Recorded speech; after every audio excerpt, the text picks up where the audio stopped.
same time, they wrote emails to each other conceding that actually the virus did look engineered by human hands in a lab.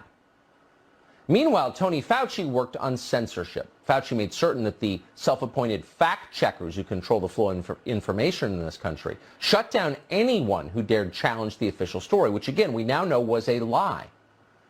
In the final days of the last administration, the State Department finally began a serious investigation into the origins of COVID, into what was happening at the Wuhan Institute of Virology.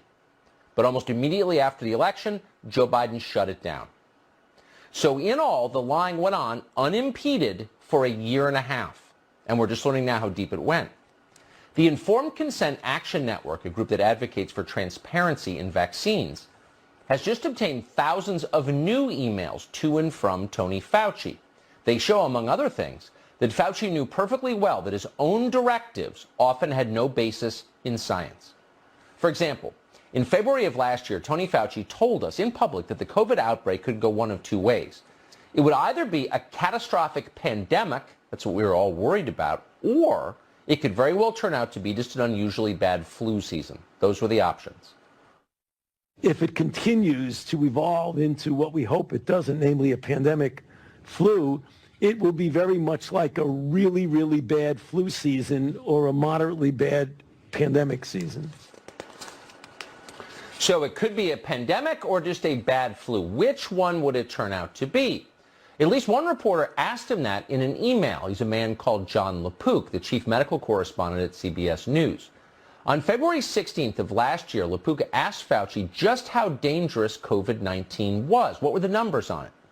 At that time, you'll remember, Fauci was telling the public not to wear masks. He was telling reporters it was fine to attend political rallies. Public gatherings were okay. Fauci responded to LaPook by outlining the conditions that would make him change his mind and demand lockdowns. Quote, the current mortality of COVID-19 is about 2%. However, there are several folds more cases that are coming to the official attention of health authorities. In other words, asymptomatic or minimally symptomatic infections. If you count these, the case fatality rate could drop to 1% or even 0.5% or less.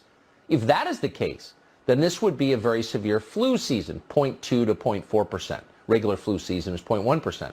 Or a typical pandemic like 1957 or 1968, 0.5% to 0.9%. We're not sure where this is going to land. So it's interesting to note that Tony Fauci used the term case fatality rate in the email. That means the number of deaths divided by confirmed COVID-19 cases. Confirmed meaning people who have gone to the doctor, usually died in a hospital.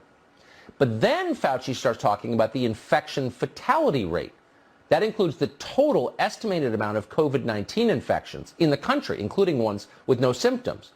That is a far more meaningful number, particularly if you're trying to make health policy for the entire country. You should calculate how many people who have the virus are dying from it. So what is that number? What is the actual death rate from COVID? Well, at the height of the outbreak in late May, the CDC's best estimate for the fatality rate for people with COVID-19 symptoms, just the ones with symptoms, was 0.4%. That estimate was contained in a CDC document called COVID-19 Pandemic Planning Scenarios. It was intended for hospitals. It was not in a public press release. Reason magazine got a copy of it. JP Morgan looked at the data and came to pretty much the same conclusion. Infection fatality rates in the spring of 2020, at the height of the pandemic, were 0.06% in Santa Clara, California. They were the same in Los Angeles. They were 0.18% in Miami-Dade County. In other words, by Tony Fauci's own definition, what we were experiencing was effectively a severe flu season, at the worst. But that's not what Fauci said under oath when he testified at a House oversight hearing in March of last year. In that hearing, Fauci claimed the COVID-19 infection mortality rate was around 1%, which Fauci explained means it's, quote, 10 times more lethal than the seasonal flu. That's untrue. That's a lie, it turns out. It's hard to think of a more misleading use of numbers. In fact, survival rates for COVID-19 for anyone under the age of 70 turned out to be north of 99.5%. Fauci knew that. On March 16th, someone relayed a question for Fauci that a Fox News anchor, Steve Hilton, had asked on the air. Here it is, quote, given the relative safety of all but the elderly and those whose immune systems are compromised, why not quarantine only them?